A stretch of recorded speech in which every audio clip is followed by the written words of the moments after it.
Right now, across the U.S., some of the most ruthless killers sit on death row, waiting for the day the system decides their fate. Once, they terrorized cities, leaving trails of horror behind. But now, they're just prisoners, counting the days until their own execution. No more control, no more power, just the weight of their crimes catching up to them. These are the serial killers waiting to die. William Clyde Gibson III. Imagine a man who can look you in the eye, shake your hand, and hours later carve up a body in his garage like it's just another Saturday night. That's William Clyde Gibson III, a violent drifter with a taste for murder. He's currently rotting away on Indiana's death row for the brutal, sexually motivated slayings of 3 women, and he claims there are many more victims. Born in 1957 in Raleigh, North Carolina, Gibson didn't have the stereotypical serial killer backstory. No abusive parents, no tragic childhood trauma, just a kid who grew up in Indiana with a father who drank too much. But even as a child, something about Gibson was off. He was quiet, awkward, and had a mean streak. By the time he was a teenager, he was drinking heavily, getting into fights and stealing motorcycles. The military couldn't straighten him out either. He was dishonorably discharged from the Army for stealing a car, and after that, his life was all about addiction, crime, and violence. By the late 90s, he was already a registered sex offender with a history of violent assaults.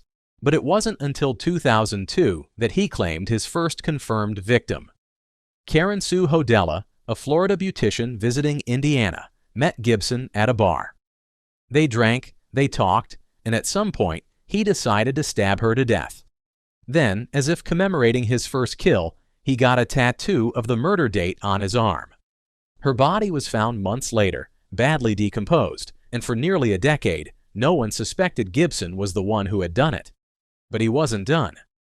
In 2012, he murdered 75-year-old Christine Whitus, a kind woman who had been a friend of his late mother. He strangled her, mutilated her body, and left her in his garage where his own sister found her.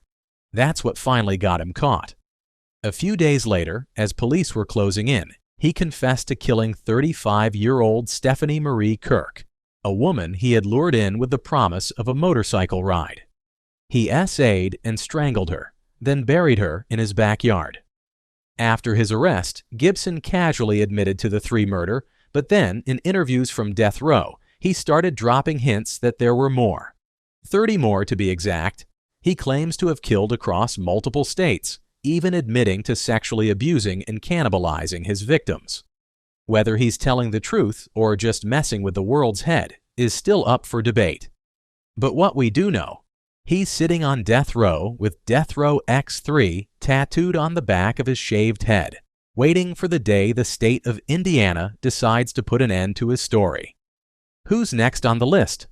Stick around, because some of these killers are even worse. Mark Goudeau. You ever heard about a guy who just blends in the background, living a totally normal life, and then, boom, turns out to be a complete monster? That's Goudeau. In Phoenix, Arizona, mid-2000s. People were scared to even step outside.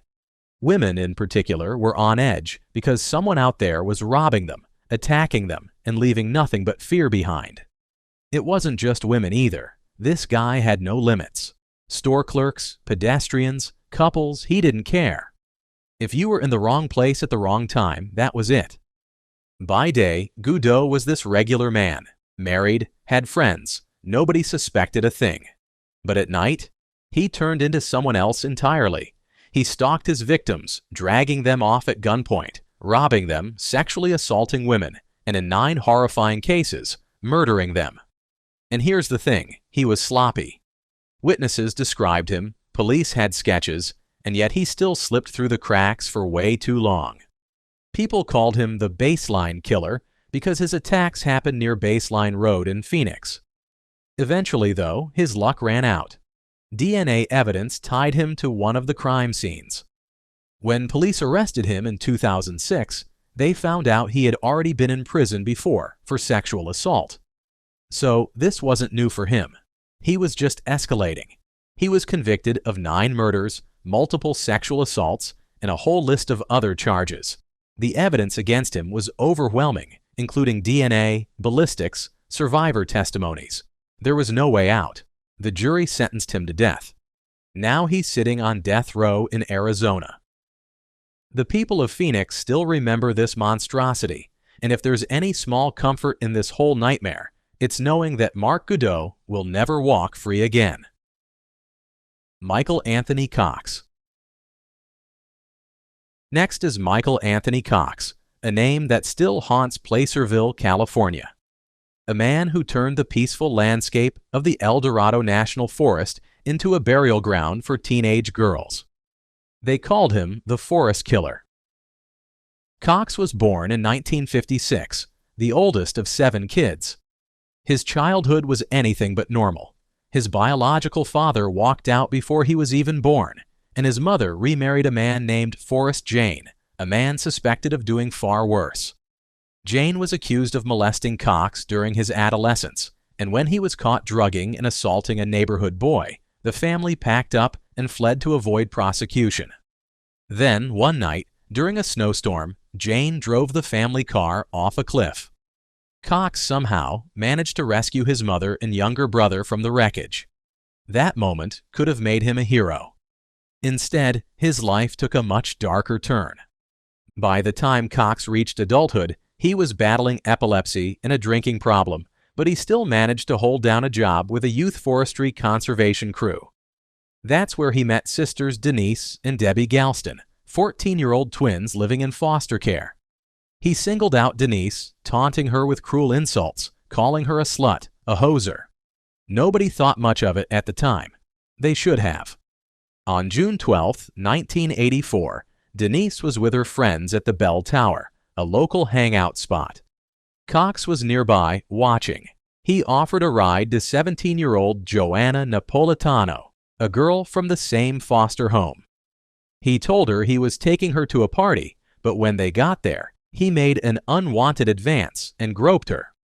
She fought him off and ran. Later, she warned Denise about Cox. But it was too late. That night, Denise was walking home when Cox pulled up again, promising a ride to another party. This time, she got in. So did Napolitano, reluctantly. But there was no party.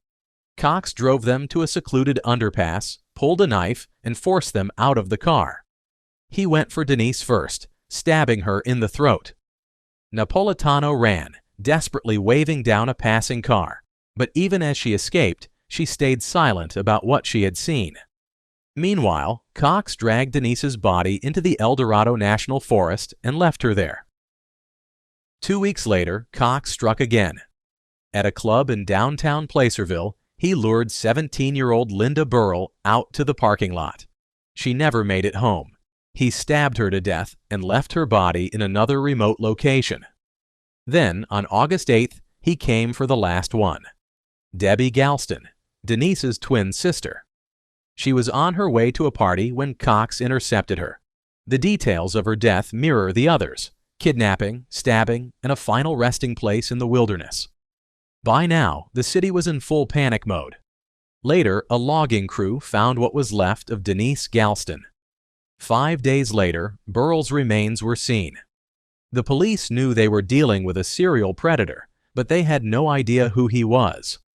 Debbie's body wouldn't be found until October, but pieces of her clothing had already been discovered scattered along the highway. Police eventually found Cox asleep in his car. Inside was a fully loaded .357 caliber revolver, a pair of handcuffs, and a knife.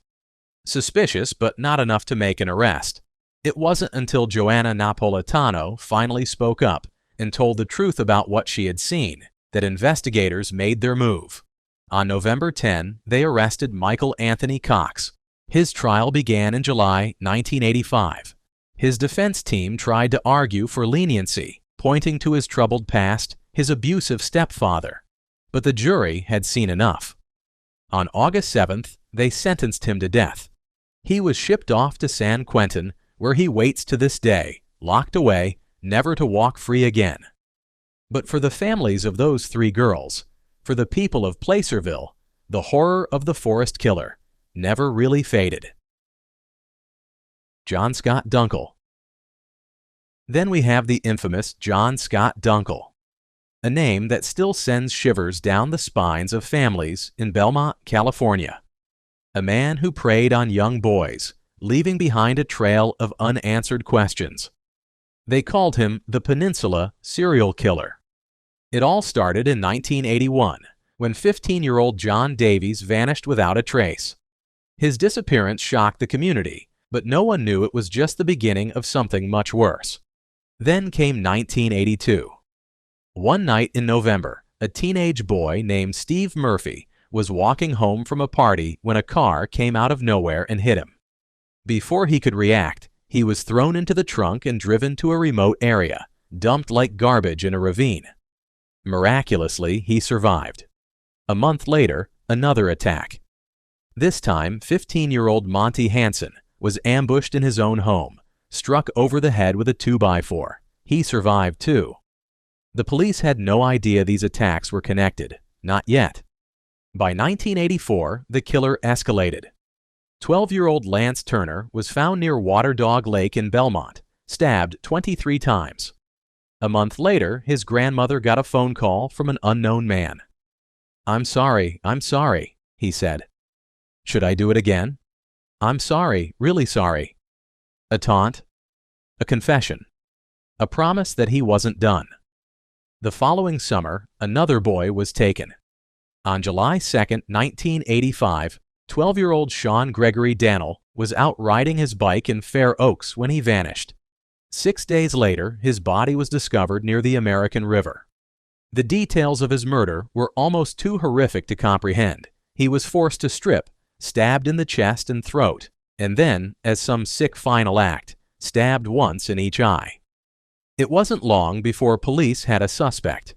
Dunkel was already a known criminal, arrested for burglary in April 1985. He had a record of drunk driving, hit and runs, probation violations. But nothing tied him to the murders until an undercover officer got him to talk. He admitted to hitting Steve Murphy with his car 3 years earlier.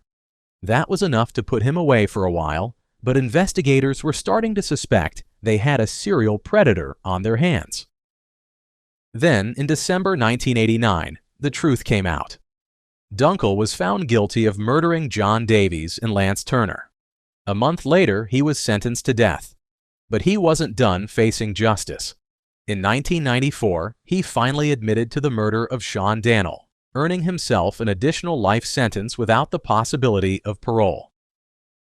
Locked away in San Quentin, Dunkel's mind unraveled. Diagnosed with schizophrenia, he became a shell of himself, reportedly banging his head against the wall and claiming he was controlled by computer chips. He believed he died each night, only to wake up as a new being. In 2005, the Supreme Court upheld his death sentence. And while John Scott Dunkel remains on death row, the pain he inflicted on those families will never truly fade. The Peninsula serial killer may have been caught, but the scars he left behind will last forever. Wayne Adam Ford. Wayne Adam Ford walked into the Humboldt County Sheriff's Department on November 2, 1998, with a confession no one saw coming. Clutching a plastic bag in the pocket of his coat, he calmly approached the desk. Inside the bag was a severed human breast, his own sick proof of what he had done.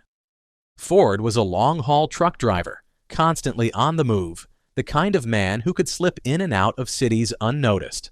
But behind his everyday reality, something far more sinister hid underneath. Between 97 and 98, he murdered at least 4 women, strangling them and, in most cases, dismembering their bodies. His victims were left scattered across California until Ford himself decided to tell the world what he had done. Born in Petaluma, California in 1961, Ford had the kind of childhood that seemed ordinary at first glance. But red flags started to show early.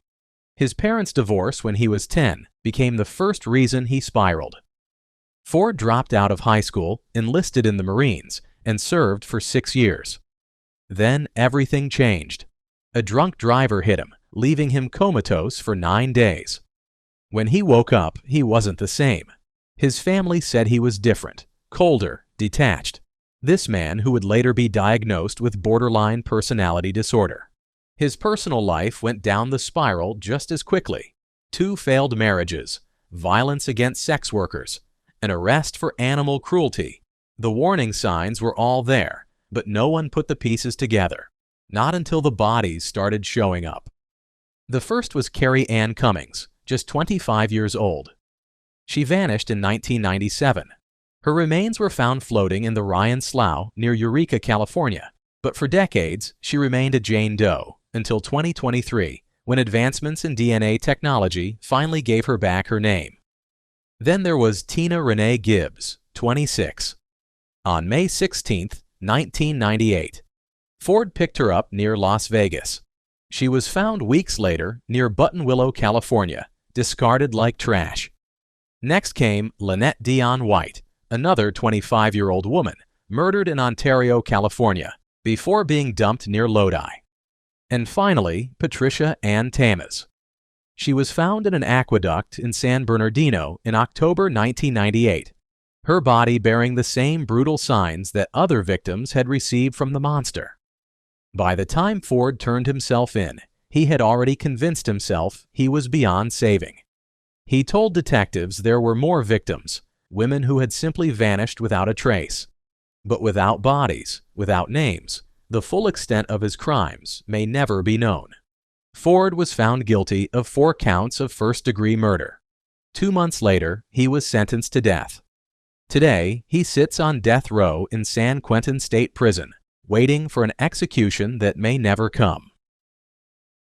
Stephen Dean Gordon. Stephen Dean Gordon wasn't supposed to be a killer. He was just a guy from Linwood, California, struggling to get by. But sometimes life takes dark turns, and for Gordon, those turns led straight into the act of murder.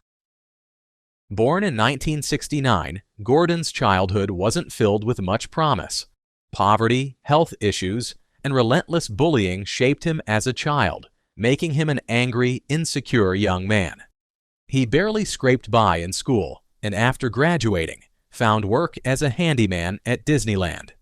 That's where he met Lonnie Lewis, the woman he would later marry and, in a twisted turn of fate, kidnap. But before things got that bad, Gordon tried to build a normal life.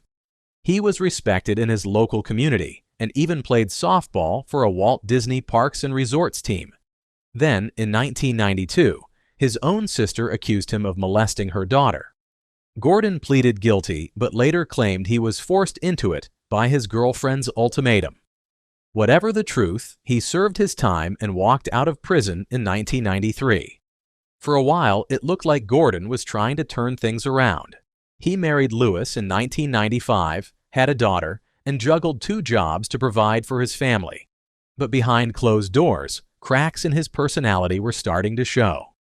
He became irritable, paranoid, and self-destructive, at times threatening suicide or even to hire a hitman to kill him for insurance money. By 2001, Lewis had enough. She took their daughter and left. Gordon wasn't allowed anywhere near them. That didn't stop him.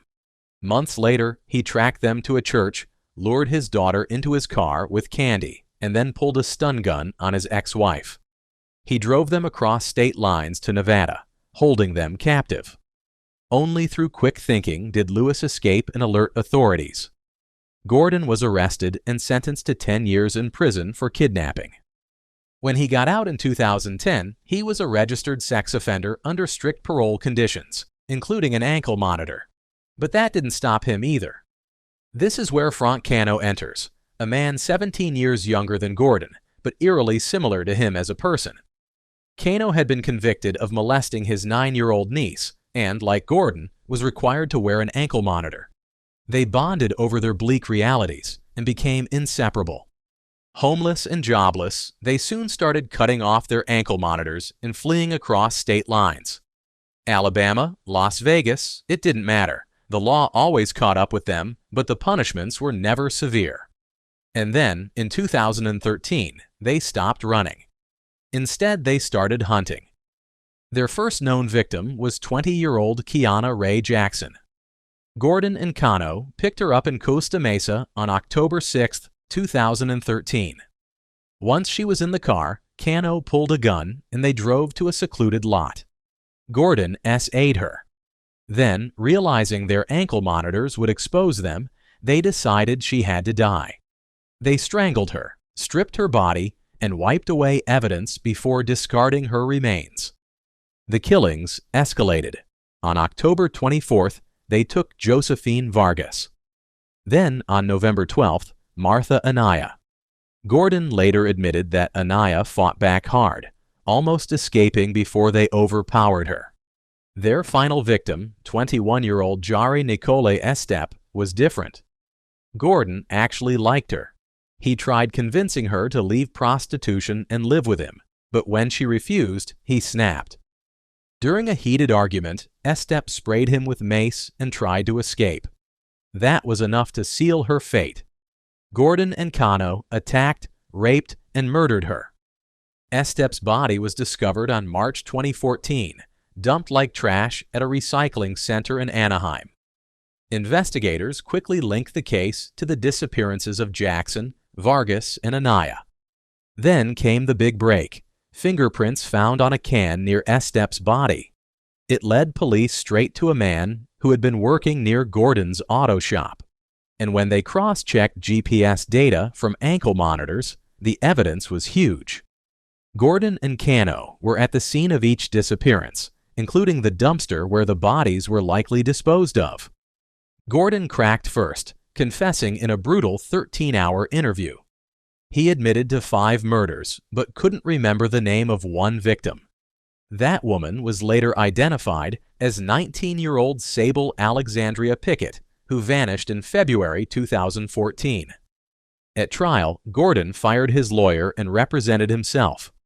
Prosecutors offered him a deal: plead guilty and avoid the death penalty. He refused. Instead, he went on rants about the parole system, even trying to subpoena his former parole officers. None of it mattered. The evidence against him was overwhelming. On December 15, 2016, he was found guilty of all charges. Just days later, a jury sentenced him to death. In a shocking turn, Gordon praised their decision. He apologized to the victims' families, cried, and even accused Cano of being the real mastermind. Today, Gordon sits on death row at San Quentin. Cano, on the other hand, pleaded guilty in 2022 and was sentenced to life without parole. Joseph James DeAngelo. The Golden State Killer, the East Area Rapist, the original Night Stalker, the Visalia Ransacker. One man, so many names, so many lives that he ruined. For decades, he slipped into homes undetected, his presence revealed only by a creak in the floorboards or the gloved hand covering a victim's mouth. He terrorized, tortured, and then he vanished. No one could catch him. Joseph James DeAngelo seemed like an ordinary man, a former police officer, a husband, a father. He lived in a suburban home in Citrus Heights, California, blending into society like a wolf hidden among sheep. But behind his unassuming exterior lurked a monster, one of the most sadistic serial rapists and murderers in American history. It all began in the 1970s. The Visalia Ransacker, as he was first known, burglarized over 100 homes. Then he became the East Area Rapist, who attacked relentlessly, targeting women in their own homes. He bound them with ligatures, whispered terrifying threats, and took his time stealing their dignity and eventually their life. Yet in all his smartness, he made mistakes. Tiny ones. A fingerprint here and there. Fragments of DNA left behind like breadcrumbs leading to the beast. But for years, law enforcement could only watch as his trail went cold. And then came the breakthrough. It wasn't conventional detective work that cracked the case. It was science. A family DNA search, a desperate shot in the dark, led investigators to DeAngelo. When police arrested him in 2018, the once fearsome predator was a frail old man. He tried to act confused, feeble, as if age had softened his monstrous past. It hadn't. The evidence was overwhelming. Finally, in 2020, D'Angelo pled guilty to 13 counts of murder and admitted to numerous SAs and burglaries. He was sentenced to life in prison, never to walk free again. Justice came late, but it eventually arrived. As these killers wait in the death row, do they sleep soundly, knowing they stole lives without remorse, while the families of their victims serve a life sentence of grief? What do you think? If you like the way we create these videos and you want to help bring more cases like this to light, hit that like button and subscribe for more deep dives. Thank you for watching.